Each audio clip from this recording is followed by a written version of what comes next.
They just outplayed us. They outcoached us. I mean, they were just better than we were tonight. That's all there was to it. Use the time best we can to, like I said, correct the mistakes from tonight and move on, and then get ready for Charlotte. We'll just keep working and keep grinding away. Well, we're better than what we were tonight, but we have to go out there and show that and prove it. So nobody's going to do it for us. We'll have to do it ourselves, and that's what we're going to do. We just can't perform well doing some of the things that we did. We got to be better than that, and then obviously we got to deal with Charlotte and the problems they present. But we had too many self-inflicted wounds that we have to eliminate before we can, even worry about addressing our opponents. So we'll start with that, and then move to Charlotte. There's no shortcut to it. We just got to work harder and do a better job. That's all there is to it. All right, somebody that knows this conversation pretty well, my guy Damien Harris tapping in. You remember conversations maybe back in those Patriot days, but let's just say now, last night, I'm curious your thoughts on what he might have said to his team after this big loss, the worst he's ever seen. Well, I don't know if I can give all that on the programming here because I'm sure it's not TV PG, but I would say there is a lot of accountability that's being taken in that building. And whether it's, Bill forcing the guys to individually take direct accountability or just a simple fact that it's Bill Belichick and you cannot get away with performing like that and him not hold you accountable. I mean, Brandon, we can all look at this and agree in totality. It couldn't have got any worse for Bill Belichick. It could not have gotten any worse for North Carolina last night. When you see a game that's been as advertised and as anticipated for the debut of a head coach the way this game was, and then to see your home fans full of all these superstars, all these legends, all of these big names, and you see waves of your home crowd leaving with 10 minutes to go in the third quarter, listen, that just tells you it can't get any worse from there. Now, the positive is Bill Belichick is obviously still a phenomenal football coach. So there's a lot of season left. There's a lot of football left to be played. So I would be confident in the fact with all the experience that he has, all the knowledge that he has, that he will be able to get his team to perform better than they did last night. But man, last night was a serious wake-up call. And I think it shows this above all else.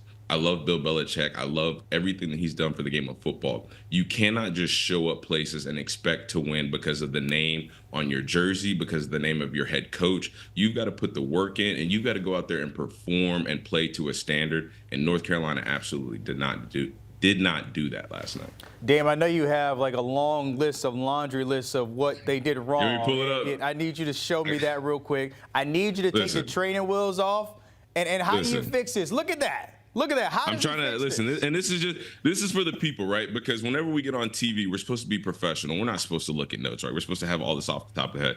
There was so many things going wrong for North Carolina last night that I possibly cannot remember them all. So I'm just going to go down this list and give you guys a few things from my perspective, a former Bill Belichick player. The number one thing that stood out to me was poor tackling. Poor defensive play from the secondary, from the first level. It was just evident all over the place. 170 yards rushing given up by 8:30 left in the third quarter. Let's see what else. Couldn't convert on a third down to save their lives, much less stop TCU from converting a third down. They gave up 100-yard, almost 200-yard rushers, a 100-yard receiver in the same game. They gave up 41 unanswered points. Offensive line got pushed around. They were out physical from the start of the game. Well, I should say from the start of the second series of the game to the end of the game. 3 turnovers until the point where I just stopped counting. And the list goes on and on. I mean, I think you guys get the point here. But essentially, all the things that Bill Belichick talks about, all the things that he preaches to his team, start fast, which they did do that. They came out, Gio Lopez led a touchdown drive on the first drive. But outside of that, it's playing complementary football, offense, defense, special teams. We did not see that happen. We saw the offense go out 3 and out. We saw the defense go out, get scored on. We saw botched snaps on punt. That's not complementary football, playing gap sound defense. Well, you saw on the first play of the second half, TCU had a 75-yard touchdown run. What does that mean? Somebody was not in their gap. And again, the missed tackles from a Bill Belichick coach team. And I know because I used to get hit in practice by these Bill Belichick coach teams, these defenses, and tackling was never, ever a problem, even from a point of fundamentals or from the fact of just when I arrive and I hit somebody, I'm going to hit them with authority, and they're going to remember this throughout the rest of the game.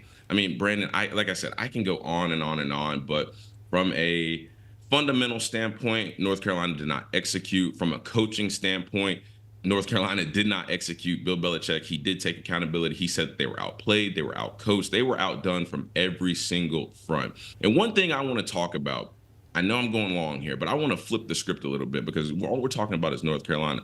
Let's put some respect on TCU's name, right? Because they came out last night and they felt disrespected. Why? Because back-to-back years, they're playing teams where the attention is on everybody else. Last year, it was Deion Sanders, Shadur Sanders, Travis Hunter. They came up short in that game. But you know what? They just felt like they didn't handle the moment correctly. They felt like they were in the game, but the moment they didn't handle it the correct way. Well, that was on full display last night. You could tell that they felt disrespected. Coaching-wise, you could feel that their players felt the sense of, well, they're talking about everybody else. Well, let me go out there and show what I can do. And then the result is what it was. The biggest loss of Bill Belichick's career. And no, it's not at the national football level. It is at the collegiate level, which again emphasizes you do not just show up and win games. There's a system. There are things that you have to do in order to get yourself prepared. North Carolina did not do that going into last night.